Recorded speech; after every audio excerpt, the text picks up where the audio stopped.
I mean, not for me. I'm hella open, but for a lot of men, I know it's hard to like open up. And I think like, especially men to men, like men aren't always the most communicative towards each other. It's like it's hard to express yourself sometimes, and I think that like a place like this where it's just more casual and you're just shooting the shit, it winds up being like a more safe place for some people. No, I can definitely agree with that. I've heard a lot of things, a lot of like, you hear a lot in this share over the years. Yeah. Especially, I've been doing it since high school, like out of high Really? school. Yeah. Back in college, I had like a clipper, and it was like Just a clipper. yeah, a clipper and some scissors, and like I would shave my head, I would shave my friend's head. We've been doing this forever, but like obviously not really cutting hair. And then the whole undercut phase happened with a lot of the girls. God. And so I would just be like, a girl would be like, "Hey, can you use my clippers and give me the undercut thing?" And I did it for like two or three girls, and like it happened. And one time, like I don't know, I was probably drunk or something, and then one girl asked me, and I accidentally it was a friend of mine, and I gave the clippers, but like I put no guard on it.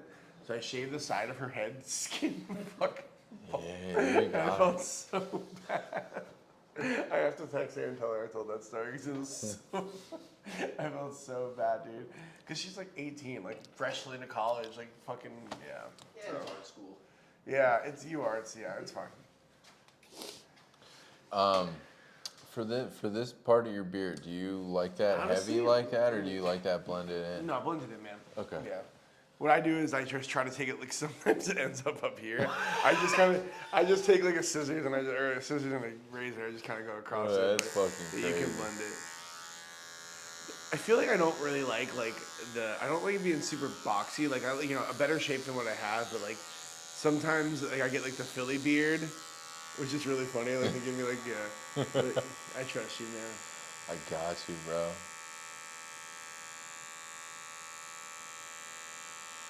So how's it feel, dude? Lollapalooza, that's pretty sick. I know we brought it up off camera, but now we can talk about it I on mean, camera dude, too. it's one of those things where I don't know, like, and I'm sure Greg could empathize with this. Like, being in a band and trying to push what you're doing is so soul crushing every single day. To like, it's amazing. It's the biggest dream come true, but also like to have to like fight every single day to cut through the noise and cut through the masses and be like, no, raise my hand, like we're the shit. To be recognized and to get things like Newport Folk Fest or get Lollapalooza, it's like it's huge, man. It's like it's crazy, and then like Can you just do something with Taco Bell too? yeah, we have a good relationship with them. We've gotten a couple commercials with them. That's so I know. sick. That's a really awesome setup. That is. Our management has a good relationship with them, so it's been a really nice partnership, and it's awesome. I mean, like to be on 2 national commercials is Bro, crazy. that's crazy. It's so funny though, because like I don't know how many times you go to a sports bar and you're like not paying attention to the commercial, but then sometimes I'll be like eating chicken wing and I'm like, oh shit, what the fuck? That happened during we had one during March Madness last year, and then this one was for the chicken nugget debut of Taco Bell, which is a high honor, honestly, and they're very good. So that's cool. I mean, dude, it's like we are the undercard. We are very low down there, but we are 5 years in. Actually, no, it'll be 6 years in August, but 6 years in August, and we didn't really start. I would say taking the touring and recording stuff seriously until 2 or 3 years ago. So it's like we're still fresh to the game, man. Yeah, Those that's bands have crazy, been in the yeah. game for 15 years, and to even sniff a festival like that would be amazing. So it's like it's important to remember the hard work that's gone in, and like also like vibe check, look up in the sky, be like, okay, we're doing something here, because like I said, every single day you're looking at it, you're like, damn, I posted this song and it only got X amount of streams, or this video, why did no one like it? And it's like you're kind of like every single day looking for some sort of validation from essentially a platform that vies for your need for validation. So when you get the real thing where it's like, yeah, these bookers and these people, they want you to come to arguably one of the top 5 music festivals in the world. That's pretty big. I mean that's very special, and that has nothing to do with like, you're not, you always need someone to help you and make you know you, but they're not giving out spots on Lollapalooza because you're a nice guy. No. Because like, it's also a lot of times like you're working hard, and sometimes you work together and people want to help you out, and like that's a good thing. But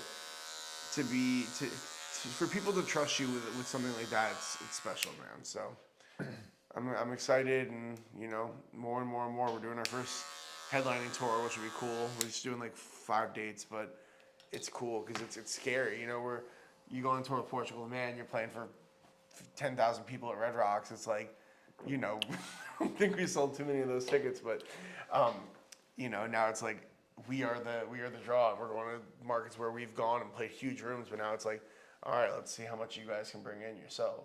How big are the rooms that you're playing for your headliner? A couple hundred to. What room are you? We're doing the Foundry here, which is smaller than what we've done in Philly, but we want to make sure all the rooms are like just nice at and least packed it's out. full, yeah. Yeah. Because we sold out Brooklyn Bowl a couple times, and like we just played Brooklyn Bowl and had a great show there, so we wanted to kind of just go to a different room and try it out. But we've done the TLA, we've done Brooklyn Bowl, we've played almost all the rooms in Philly at this point, which is really cool. Which one do you like the best? Playing the Fillmore is so cool. I would like to. Well, this wasn't our show. We did play the main stage at the Man. We played very early during Roots Picnic, which I was about to say, you played Roots Picnic. It was cool, before. but like it was an early set, and it was very crazy, the production style there. Brother, that is dude. And like because a lot of times you're kind of forced to accept what it is, but also, man, it's like people. Well, do you think you guys as a band would have been where you are if it wasn't for the internet? Fuck no. Yeah. I mean, I will say this. We didn't like go viral. Like we never had like a viral. We had a couple of videos get big on TikTok, but like nothing, like whatever. We were actually super grassroots. Like back in the day when we were still marching around and stuff, we would like hand business cards to every person, scan our thing, Instagram, thousands of people a week, because we would just be walking from 12th and Sansom to 18th and Sansom to Locust and 18th, the 18th and Locust. Like, and that's what we would do is like talk to every single person. What year was that? 2020. Right. Tell the camera, bro. Don't tell Yeah. me. Because motherfuckers don't realize. Yeah, no, I mean, that's what it was. Shit, bro. You gotta do that. And there's, a lot of people think like, oh, it's lucky, and like it is luck, but it's a lot. Well, yeah, and Greg and I talk about this all the time because I've been around now. Obviously, I've been fortunate to be around people in this bigger in the scene now, and a lot of it's hard work, but a lot of it really is like just. It's like a lot of it's luck. Well, it's like a total dad phrase. It's the harder you work, the luckier you get. That's something like that. But also like success is when preparation meets luck. Hard work meets preparation meets luck, or something like that. Yeah, opportunity versus and dude. Like, I mean, it goes into everything. It's like. It's so stupid to even think about it like this, but like people who do the Instagram thing every single day or the videos every single day, like we do it, you guys do it, like every single day trying to make your thing get to a bigger platform. You can't just post once and be like, it's got to go viral. People post every freaking 80 times a month at this point. Bro. And that's, people think it's silly and like, oh, it's just posting on Instagram. TikTok, if you get stuck in like a good TikTok routine, you have to keep up with 3 to 5 posts a day on TikTok. Ben has gone from like when we first started, he was doing the books. He learned how to be an accountant for us, which we had no idea what we were doing, and then he turned into like this guy who's like shooting all the content and he's editing all the content, and like he just learned how to do that, and like. That's what it takes, like, because if it wouldn't have been me, I have my own job to do. It's like I could never have done it, and he like learned how to do it. It's like, it's not just like, oh yeah, you write a good song and then boom. No, you need to get that shit out there. I do. You ever seen like That Thing You Do? What? You ever seen That Thing You Do? No. It's a movie. It was produced by Tom Hanks actually. It's from the late '90s, I think, but it's basically like, it's this movie about this sort of like Beatle-esque kind of band. And they're from Erie, Pennsylvania, I think. maybe Erie, Ohio, I'm not sure, but Erie, Pennsylvania, and they write this song, and then like they play it at their teen like Battle of the Bands or talent show, and it's just like sets off like wildfire, and like I don't know, it's a very romantic, old-fashioned way to look at the industry where it's like you write one song and it takes off. But I don't know, it's kind of never really been like that. Like the industry has always had a way to like put their guys forward, but it's just such a special thing to look at where it's not like you have to know every single person to make something work. Like, so I'd like to still believe that you could write a song and it could take over the world, but it also just takes a lot of diligent work and a lot of talking to people and a lot of like making people want to care about you, because we're in 2026. There's a million bands. There's a stat like 100,000 odd songs are uploaded to Spotify a day, maybe more. How many? It might be like 100,000, maybe more than that. Probably more. It's probably more. It's the whole world, you know? It's like fucking... Yeah, like hundreds of thousands of songs get uploaded. So it's like you have to find a way to not only like write something that people can emotionally get behind, but also make people want to support you, because and that's a good thing too, because I feel like there's a lot back in the day, especially there was lots of like kind of fucked up individuals that were super talented but got famous because it was like they were undeniable. And I think now it's like with being more everything is more face forward now. People kind of have to mind their manners, they have to mind their attitudes, because people are not going to support a person who they don't emotionally or ethically get behind.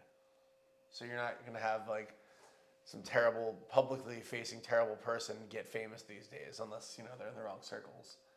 Right. Yeah. That is true. It's like, you can't...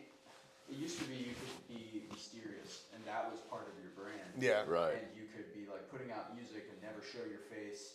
Like Steely Dan or like late Yeah. era Beatles or something. Yeah. Like, they were just pumping out music. They never made appearances in public.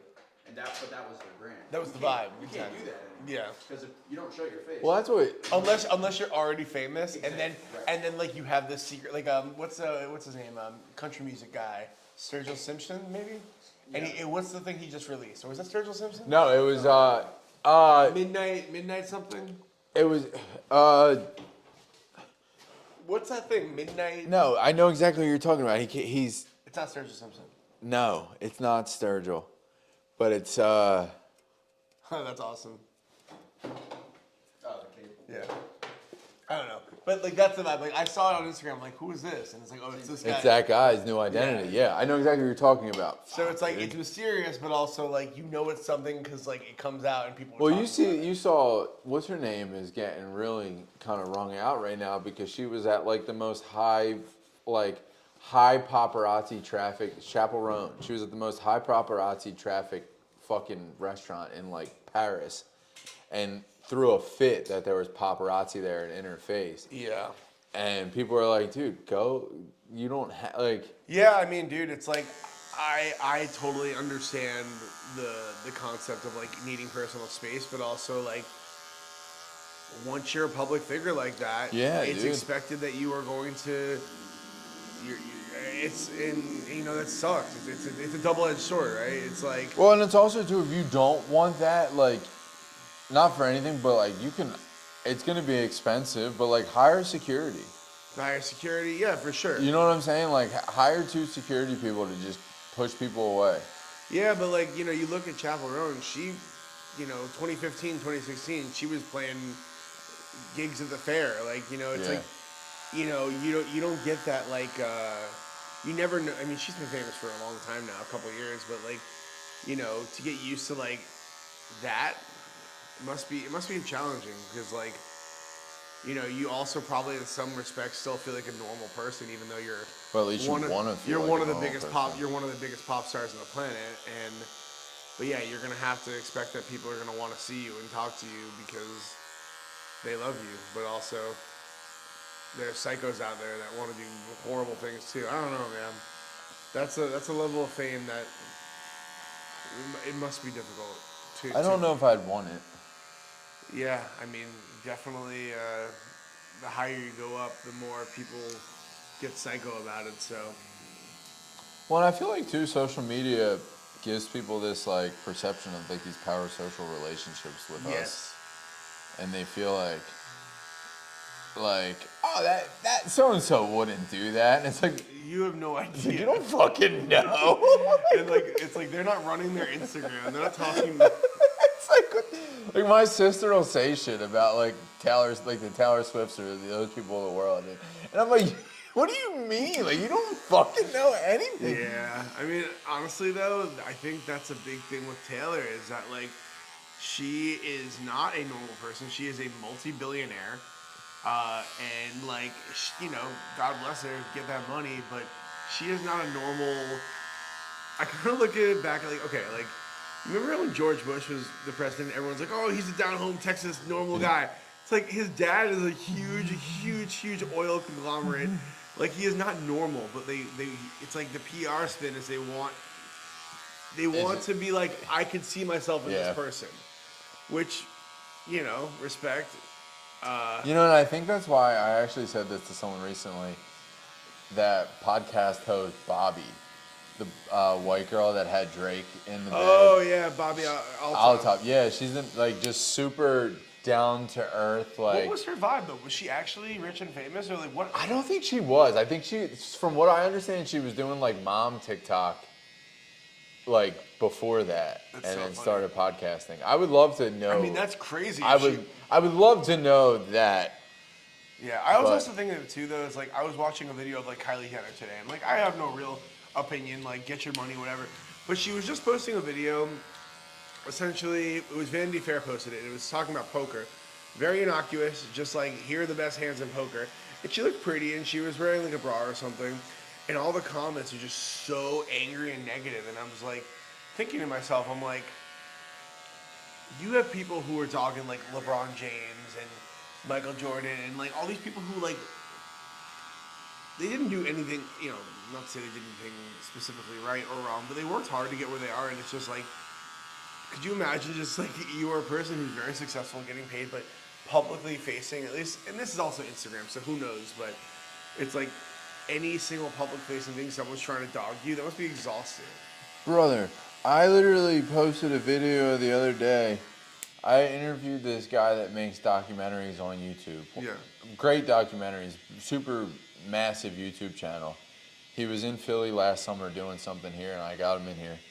And we were talking about the most racist part of America. And I posted this video recently, a clip of it, and someone commented and was just like, sounds like the perfect place to live. And like I don't really like my audience typically like hasn't grown that much to where like it's not like it's usually like my people. Yeah. So I hadn't like braced for that sort of impact yet, and it kind of was just like jarring in a way because I'm like, damn, dude, that's kind of I'll tell you though, that's man. kind of harsh. But then like It is very, very, very directly. Have you heard of the dead internet theory? Have you heard of this before? no. The dead internet theory is that like 50 or 60% of the traffic on the internet is just bots, and like people just like essentially just drumming up drama because it's good for engagement. So it's like that very well might have just been some. Yeah. That's actually somebody. You can tell through some of these comments on TikTok. Dude, you look at a video of like a little girl doing a dance routine, or doing like a little boy doing a science fair, and there's always like a top comment, which is like saying something so horrible and out of pocket, and it's not like it's like being supported, but it's just a bunch of people being like, "You're wrong, you're a fucking idiot," whatever, because people ultimately like drama more than they like success. You know what I mean? Like, you look at the top posts, it's always like the big like notes app apology, or if there's like some sort of like scandal with a celebrity, that's what people like. Like, people don't want to see successes. That's why it takes like that organic, real homegrown growth is it's such a long route to take. You know what I mean? Like that's I mean not to. It's more rewarding than the toxic route, right? Not to do like the whole like here's the PR clip of it all, but it's like that's the biggest thing about with the band we're all really trying to do is like we're not trying to like go viral doing something stupid. Like we just want to write really beautiful songs and gather people, like we did from the beginning, right? Like we're a totally different band now. The band is not playing in the streets, playing horns, whatever. It's like we're a different band. We're playing stages. We're doing the more normal route. But like what we did from the beginning was gather people, and like the whole vibe was to get people to see each other eye to eye, regardless of who it is. And I'm not like on some like turn the other cheek, like there's some fucked up people on this planet, but like ultimately I believe that there are a lot more people up top punching down, pushing us down to make us hate each other than we would naturally. Like people want us to fight, they want us to hate each other, so it's like let's all gather and look each other in the eyes and see like what are the things that actually bring us together. And it's like, yeah, we're all fighting for our fucking lives trying to pay our bills because of these motherfuckers who are punching us down. So it's like the drama's all fun and people like the TMZ of it all and the gossip and the tabloids, but at the end of the day, if we all kind of commune and just be like, yo, let's talk. Community is important. Is what I'm saying. It's funny you say that because I was listening to Diary of a CEO. I don't know, one of those podcasts, and he had an AI expert on there, and the host of the podcast is somewhere around our age, like a millennial, and he was just like, how are we gonna like overcome like AI in a way? And the guy was basically like, well, we're in an age of interest right now versus influence. So like you're losing the term influencer, and like you don't need those followers anymore or anything like that, but what you need is what you're saying is like what it's going to be is like these, instead of these major big people with these massive platforms, it's going to be smaller people with smaller communities, and then you can help each other within your community. Because people found out that the platforms, like I said, you can buy it, bro. Yeah. People buy followers all the time. Greg and I talk about the like, fucking stream farm rooms overseas all the time that these labels probably have. But you know what's funny though, and I've been a victim of it as well. You look at somebody and they got the blue check mark and they got the 625,000 followers. You in my brain, regardless. It's so. I'm like, okay, yeah. I'm like, this person's legit, but like. That could be completely fucking fabricated, and it's crazy that that's where our brains are conditioned to like, without like, and it's messed up, man. Like, because at the end of the day, the person who has 65 followers, content, or whatever they're trying to say should be equally as considered as someone with, it's like who, it's like what we like. Who died and put you in charge? You know what I mean? It's like and all you're doing is just spending who the fuck a couple $1,000s on someone to give you a lot of followers. That it's the same thing with like men and women who yap on TikTok and give dating advice. It's like, what makes you a fucking dating guru or a marriage fucking expert? Like, because you've been through a bunch of shitty ones. I mean, I guess maybe. I mean, it's interesting because it is. I do love the ability for like the common person to be able to give their perspective. Like, you're not only following you're not only following. Well, it's one thing to give your perspective, but then it's another thing to like tell people things, right? It's everyone, bro. Everyone's just trying to get bread. That's the sad part of it. It's like all these things are made. The thing I find very funny, and Greg, you might think this funny too. Back in the day as a musician, it's like it was thought of to be so bad if you sold out, right? Yeah. If you got like a corporate thing, and it's like now it's like everyone wants to sell out, and that's cool. Don't get me wrong, like get your bread. I'm for one. I love working with companies that believe in you and stuff. But like, I think it's so funny that like I think just like the whole infrastructure of not just America. You guys work with a label? No, we're independent. The whole infrastructure of the world is just based on like money, at least America. Money, more. And it's like that's the only thing in our brains that's like, okay, cool, like this is viable because at the end of the day you want to protect your people, right? You want to make sure you can provide and take care of your people. So it's like that's the surefire way for everyone to know they're doing all right is to get that money, and it's not the answer. Obviously we know this. It's not, and it doesn't really ever create anything that good except for wants more or has more wants more or whatever. So yeah, I think what I said before is just like everyone having the opportunity to like look each other in the eyes and being like, yo, what's going on right now is really fucked up and someone has to do something about it or we're going to be in trouble. And we are the people who have to do it. And there are a lot more of us than them. So what do we do? Can't say it on camera. No, I'm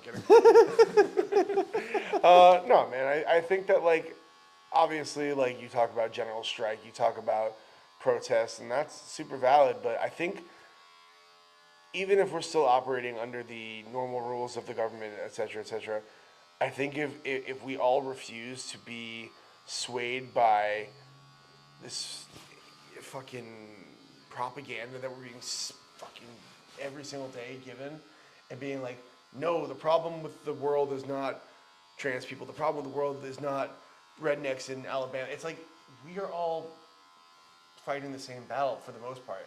It's like everyone is being pointed at to fucking kill each other so that we don't look up. And this is the tale as old as time, man. Like, I was listening to a bit of the Howard Zinn book, and it's like back in the day when they had the slaves from Africa, and there was also some slaves from, I guess, Ireland or other countries like that. They saw that they were working together, the African slaves and the Irish slaves, and so that the oppressors were like talking to the Irish people, like, hey, if you guys help us out, like, we'll get you guys better position. You guys get your own house. You guys get your own land. So they were like, hey, the people are helping each other, so let's tear that shit apart. And that's sad, man. It's like, because they know that money controls it all. And we all need it. Yeah.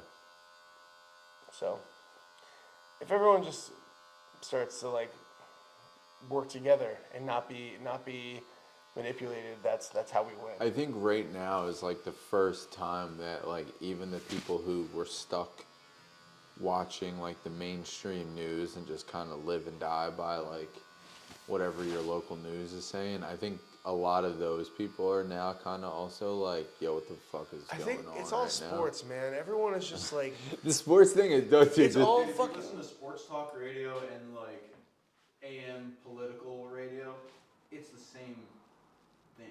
It's Because the same everyone, vibe. bro, everyone feels disenfranchised, bro. Everyone's like, everyone feels ignored. Everyone feels disenfranchised.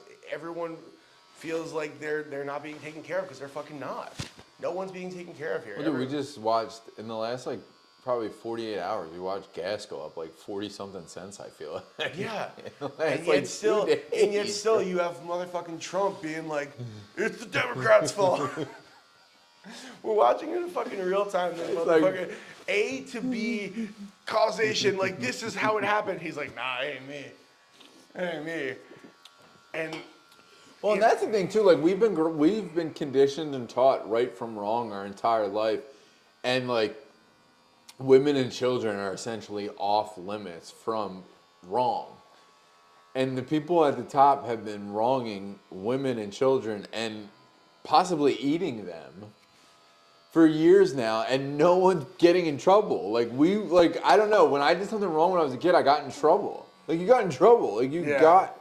And the thing is, it's so funny is that like still, if you hear someone's like back on their taxes, you hear someone didn't pay their parking tickets, you're like, ooh, they're fucking broke, idiot. It's like, they're motherfucking, like quite literally, very likely cannibals. Like, what the fuck are we talking about? Some guy hit me with this with it in the sauna this morning too. Actually, like an older black gentleman hit me with it in the sauna this morning. He's like, yeah, they worried about this, and my gas went up, but they eating us humans is a delicacy. I'm like, bro, I'm just trying to catch his fits, but you fucking right, sir. Yeah, man, we gotta take care of each other, man. We got to. People gotta stop being fools. Well, I think that. I think that music plays a good role in bringing people together. You know what I mean? Yeah, I mean, bro, it's like that. It's so corny, but it's like the universal language, and like. But what's funny though is like that's also what happens is that you get motherfucking cops listening to Rage Against the Machine, and they're like, they're political. I'm like, what the fuck you been listening to, But bro? yeah, no, seriously, it's really not, and like Soupy from Dan from the Wonder Years, bro. Like he is so and I'll go and I'll see all the TikTok comments and stuff, and it's like, bro, are you actually like a fan of the scene? Because this is what the scene has been like about forever, and now all of a sudden, like you're mad because he's screaming. What he's screaming? He's been screaming. He's been screaming that shit, bro. Yeah, I mean, like I said, it's always hard to actually give any of these people on the internet pushing back. I never take it seriously anymore because I just assume if it's a stupid take, if someone's being like, music shouldn't be political, then I'm like, you're just a bot. You're just a fucking bot from fucking Israel or some shit. Like, I don't care anymore, dude. It's like I refuse to be fooled by these motherfuckers. Like, I refuse, dude. I'm not gonna be fooled. It's like I miss Instagram when we were just, posting pictures of shitty breakfast and. I was just saying that, like, back when, like, you put those stupid ass, like, filters that Instagram had to offer on your pictures that looked like dog shit. You would turn your camera sideways thinking you had something cooking. I post a picture of cigarettes. I don't know. It's dude. Like, and now it's like this fucking Facebook was proven to destabilize elections and countries. Dude, I read that book or listened. horrifying, I bro. listened to her. Did you listen to that woman's book? Which one? She was very high up at Facebook, and then she went to court for something, but now she has a book about the 2016 elections and shit. Wait, like was this that. the whistleblower? Yeah, No, there was one woman who worked for, I think, the CIA or FBI or something, and she blew the whistle on some stuff, and she brought it to it was a place that was supposed to be like a news media place that was supposed to be safe for whistleblowers, and they ratted on her, and she went to jail. I'm trying to get that CIA whistleblower that's been running the podcast circuit. Recently, you see that guy? That's another. No, I haven't seen it. But that's another thing. It's like you look at your Julian Assange of the world, or any of the big time whistleblowers, and they're treated as like public enemy number one, and people are like, you ask someone's mom or dad about it. But the like, CIA whistleblower that went to jail that's like doing all these podcasts right now? We're gonna get murked for this interview now. Watch. Probably, but it's fine, dude. We don't want to die. They're gonna use that against you. I know. Bro, the CIA guy, he exposed the waterboarding that we were torturing our prisoners. Yeah. And then he went to jail for telling on waterboarding. It's like, what the fuck kind of logic is that? Well, and then I guess the logic is like, it's classified information, and he told classified information. But then they post a fire commercial for the next movie, and everyone forgets, right? Well, dude, that's what I said to my... Seen the new Spider-Man trailer? I'm looking forward to it. What were we talking about? Spider-Man, right? I love Spider-Man. Yeah, he's sad. You know what? That's one thing though. I've watched every piece of Marvel content that has come out since the Iron Man movie. Man, I watch every one of the movies, like all the shows. I'm into it. I could never follow it. No, dude. Like I don't watch a ton of TV, but I'm good for any Marvel thing that comes out. I tell my girlfriend, like, this is for me to watch. You can join if you want, but I recommend you don't because you're not gonna like it. And I sit there and I watch them all. Y'all, it's just happening. I know. That's what I'm talking about. Oh man! And don't forget, Epstein didn't kill himself. The real never forget. He's still alive. I've heard that too. You know, it's deep though, and this is going back to the Marvel thing. I was talking to someone about it. Like, a lot of times, a lot of the superhero stuff is pretty vapid, but it's fun. But there's the new X-Men animated series, and there's one part where Magneto's talking about, like, essentially that they massacred the mutants at one point, and they're like, we are so conditioned to genocide and conditioned to murder on our TV screens that, like, when it happens in front of your face, you're like, Well, that's we just watched 80-something odd girls get murdered Bro. by the U.S. and it's like gone already. And I think that like, you know, we've seen a genocide happening in front of our face, and like it's happening. And people ask themselves like, what would I have done in the Holocaust? Like it's like we're watching this shit right now. It's like, Bro, the day when the Charlie Kirk shit happened, it was like you're scrolling the internet and it's like, okay, there's a girl who's doing her makeup on TikTok, then a guy that's working out, and then Kirk gets shot in the throat, and then then someone's on vacation, and then someone's like eating at this fire new restaurant. and then it's a reaction video. To And then to Kirk getting react, shot, yeah, dude, it's and like, then it's a meme about him getting shot. It's just like, and then there's that one random single mom that's like, I can't even afford groceries, Yeah. and I'm like, bro, what the hell? What the fuck is Yeah. going on? dude, I mean, it's fucking, it's really poisoning our brains in a bad way. But it's like, there is so much good shit about the internet. Like, there's so much knowledge out there, and like, I don't know. I remember back in the day, just like, you know, being able to go on a website. What was that one? Stumble Upon. Remember that website? Oh my god, yeah. And just like clicking around on that, and like you weren't like led to fucking horrible shit. You were like led to interesting Bro, I things. forgot like, about that. There's so site. much interesting shit and knowledge on the internet too, but like we've kind of all been funneled into the corral of just like 10 seconds, 10 seconds, 10 seconds. It's like, I don't know. I know. I actually was doing research the other day on like what the like sweet spot for time for a YouTube short should be, and I asked ChatGPT and it fucking spewed out like a whole bunch of responses, but like the short end of it was basically like 30 to 45 seconds, and I was like, bro, what the That's long too. fuck? That's long. Like what the? Dude, look at your stats. If you post a video that's 45 seconds, half the time. Oh, it's fucking. It's 7 seconds, and then everyone fucking. Yeah. They don't like your shit. Yeah, it's crazy, bro. Like, I can't tell you the amount of times, you know, we like edit a video down to the T, make sure everything's all synced up, the music sounds good, and it's like people just don't got it. They don't got the brain for it anymore. Nah, it's really bad. I think the kids will revolt against it though, man. I think that like The worst part is when you really put a lot of effort into a video and it flops, and then you put like some dumb bullshit up there. Yeah. And that hoe goes. I think that the kids, man, I think that the kids are gonna be like fed up with this shit, and then they're gonna yearn for, you know, the real thing, physical shit, like things that they could, tangibly have, and. Yeah, but they never had them before. Like, how do you yearn for something you never had? Like us, like. I mean. Like us. I think everyone. I guess like our parents yearn for, you know, what their parents had. Like that's the biggest thing is that like their grandparents came to America or lived in America where maybe the American dream was still possible. Our parents were the first generation to lose that. You know, the Gen Xers and the baby boomers, like they did not have that. That's like really when like the whole thing got flipped. So it's like they yearn for this ability to be like I could pull myself up on my bootstraps and do it. Like that is a really fucking hard thing to do now.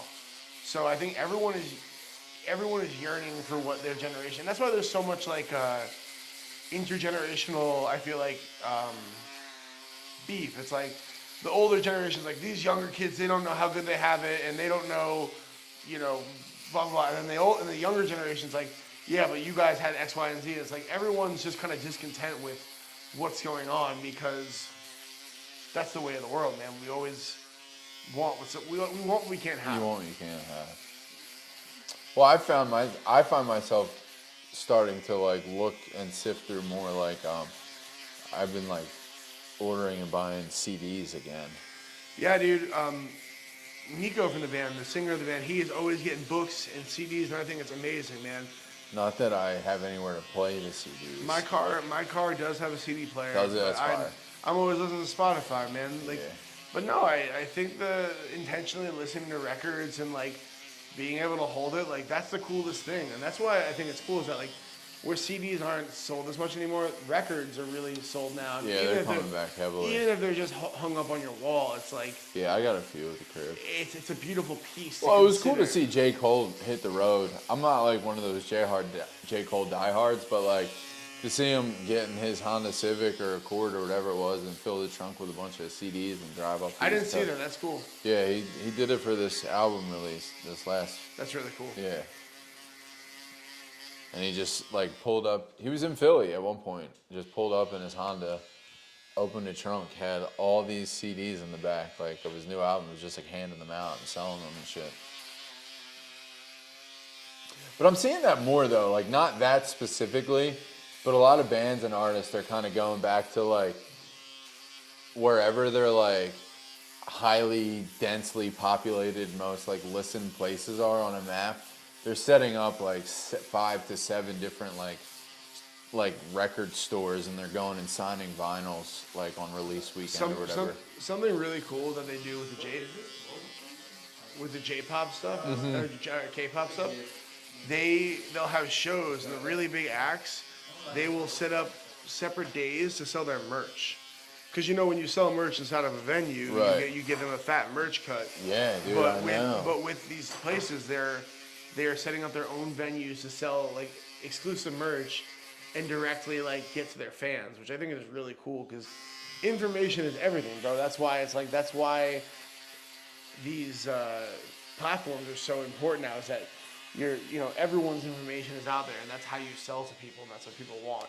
I don't know if you saw the thing with Pokemon Go, where they use all of the data from Pokemon Go it's like 30 billion odd images that have been used to map essentially the entire world, and they're using that now for like the automatic fucking Amazon driver little boxes, delivery, yeah, and like all that shit, and it's like that's so crazy. Is that like they're like, hey, here's this fun Pokemon game, go have fun. And it's like actually you just gave us. Brother, you saw that fucking Super Bowl ad with the goddamn ring cameras trying to find the dogs? Oh, dude, like that's a great way to convince people. Yeah, Nothing's free. Nothing is free. Oh look, we found this dog, and like people love finding dogs, right? Yeah. So it's like.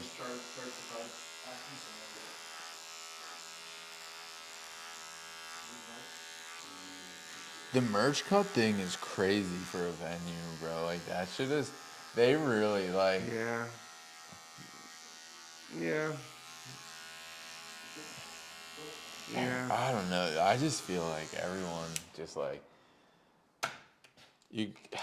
It's hard. You gotta love it, bro. Yeah, you do. I mean, you definitely do, and it's definitely stressful. But at the end of the day, it's the dream. It's absolutely the dream. So what, like for a band like yours and what you guys have going, you're independent. So I think I had fun. He didn't say much. Was he the guy that was scared of my dog last time? No. Oh. I wanted to know his opinion on everything. Well, I guess we'll never know. He likes Charlie Kirk. Loves. He's a real Kirk head. Big Kirkhead, dude. Yo, did you see the video of Charlie Kirk playing bass clarinet? Oh my god, dude. Hold on. Is that real or is that AI? It's real. It's real. I have to show you. It's fucking crazy. It's crazy. Dude, it's crazy. Hold on. Dude, Was he good? the Mexican guy, Edgar from Ben Quad, he played the clarinet in the marching band in his Oklahoma high school. Yeah. Oh, dude, they take marching band serious out there. He had 7 other Mexican kids in his class in the late or like mid 2000s.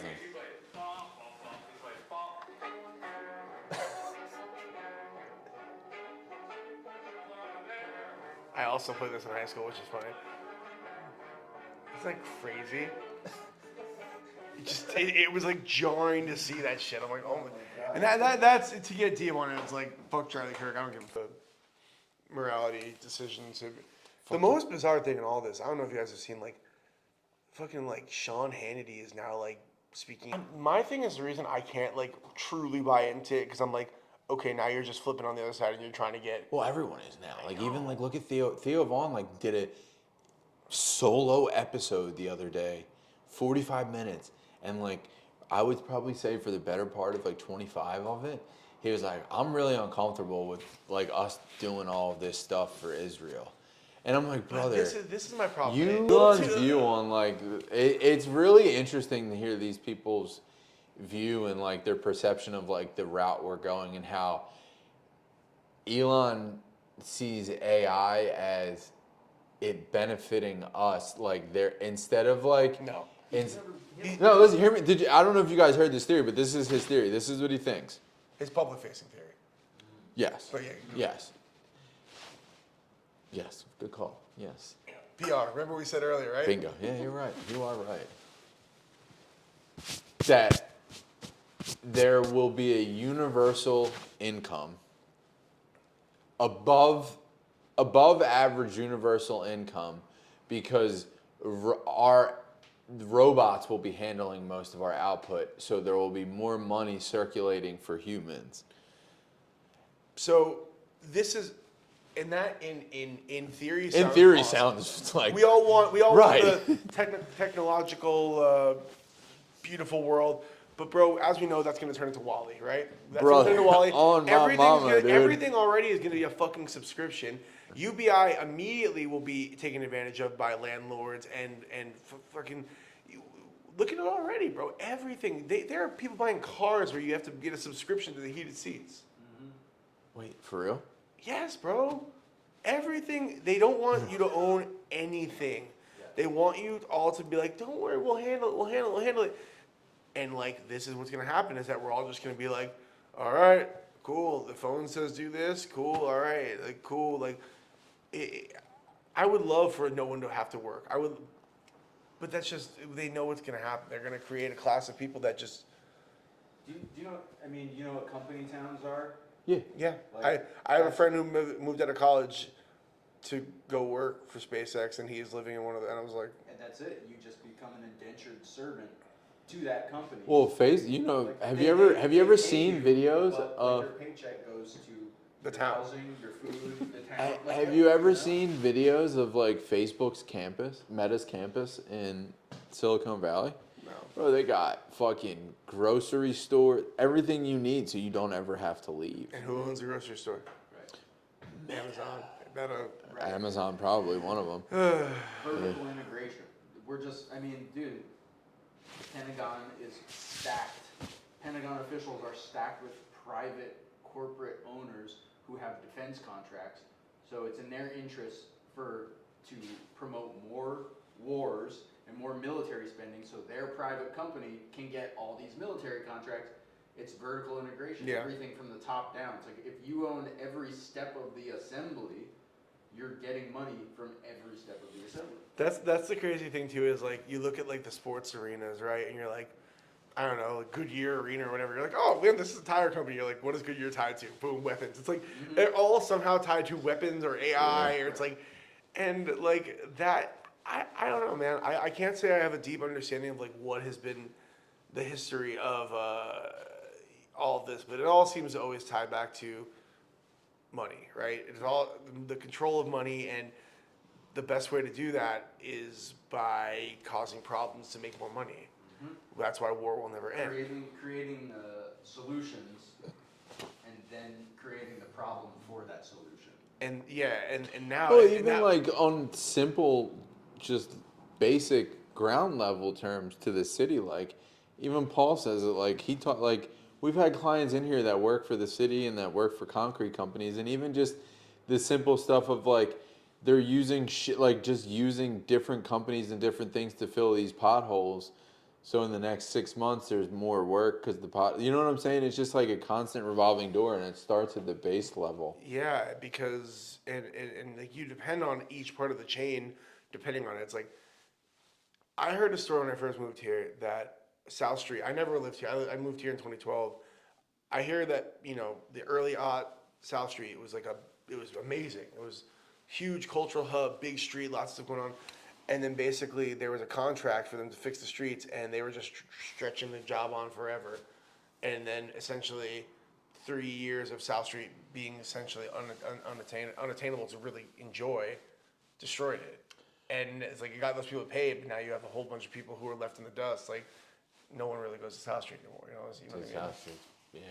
And I actually, yeah. I mean, I went to high school.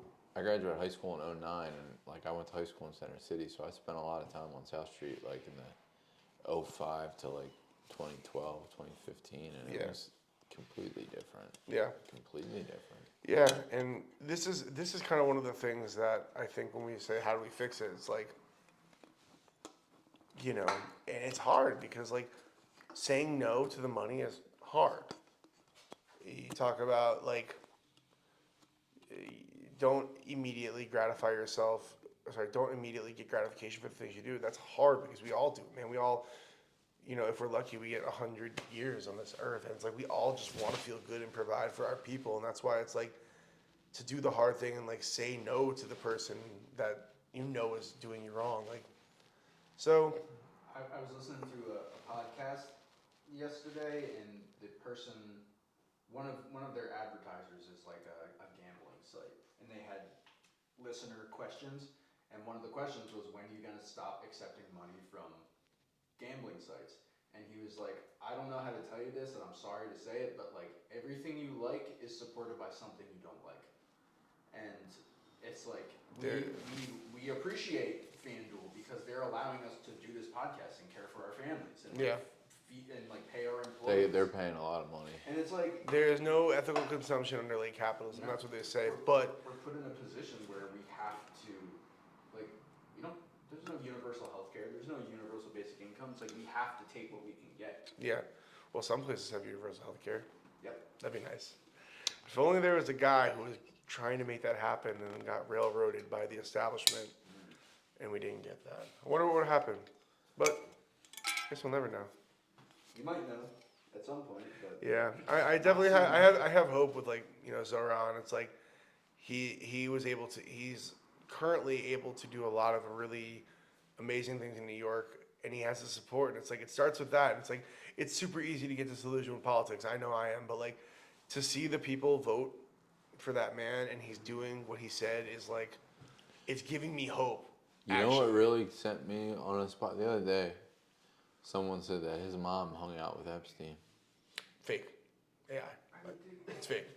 that's Or what I think there's pictures of all You of them, heard that? but I think that his mom was like a director or something. I don't know, dude. They said someone. They But said there was a lot of they pictures. said his mom was holding a baby with Epstein. Like We got much more haircut. no, whatever you want, bro. We Sick. can wrap up. Can whatever. you just trim? Yeah, I was this gonna real ask you quick? what you want to do with Yeah, the stash. just trim it up to like the lip line. Above the lip, yeah. Man, I hate it's like I feel like it's like so hard. Like I would love to keep conversation light, but it's like is that where everyone's brain is at right now? Like I feel like I can't not think It's about funny. it. I've been in a barbershop since 2010. Coming into a shop, you're taught religion, sexual orientation, and politics. And in personal finances, generally, stay out. This is one of the first times in my life where people are coming in and they're like, yo, you see that those videos about this, or you see this? And it's all current event, war, Epstein, all of that related. Like I mean, my take is that I think it's like don't talk about politics, don't talk about. I think it's here. Do this quick. Dude, I've had first time clients coming in. First word out of their mouth. What do you think about Trump? I'm just like, dog, I don't even know your last name. Like, Fucking hate him. What about you?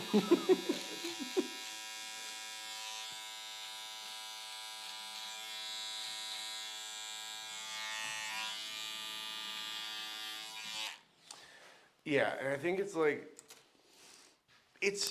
people should be talking about their struggles together. Not saying religion or sexual orientation, but like personal finances. People should be like, yeah, dude, are you struggling as I am? Are you? Yeah, we all are because this shit's fucking impossible. It's like, well, and that's the thing too. Everyone's Like everyone's fronting, I've had bro. clients that I know are pretty financially stable that have like made comments that I'm like, oh, you've been good for a long time and you're feeling a little unstable right now. Okay, Yeah. you know. it's. I mean, that's what they're looking for. Is that it's like that. They're trying to make everyone a little uncomfortable. well, dude, that like cultural thing of don't talk about your paycheck comes from, like, who benefits from that? The bosses. The bosses benefit from that. Yeah. You know, like historically, you're not telling each Yeah, other that's what to fucking make. actually They can like pay you whatever I the never fuck they cared want. enough Nobody to will think know. to think about that, but yeah. Yeah. Dude, that's Especially with like women or like even like black people in the workplace, dude. Yeah. especially then. Yep. Whew, God, dude, what a fucked up. God damn, dude. Yeah. just gotta communicate. We just all gotta communicate and work together, and we will win.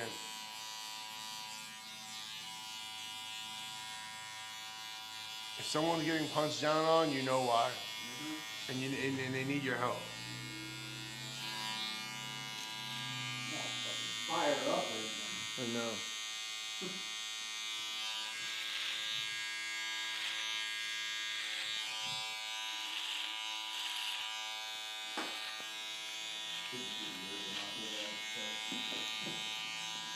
Greg's super caffeine sensitive. Yeah, I mean, dude, I'm not, but like, I've been chilling on it, man, because it's something you don't notice. It's like, damn, I had fucking 600 milligrams of Brother, caffeine. I'm like, why dude, did I do that? you know Bean to Bean? Yeah. So John from Bean to Bean, I had him in here one day and we were talking about coffee. And this was like when I was like going through a divorce. I was going through so much stuff, and then I like just started flying and doing a bunch of stuff with rappers, was barely sleeping, just like living like a weird life for a little bit. And I had John in here and we were talking about coffee, and I was telling him, he's like, bro, you realize like at any given time of the day you have like 300 to 500 milligrams of caffeine just running through your body. And I was like, no, I didn't actually think of that.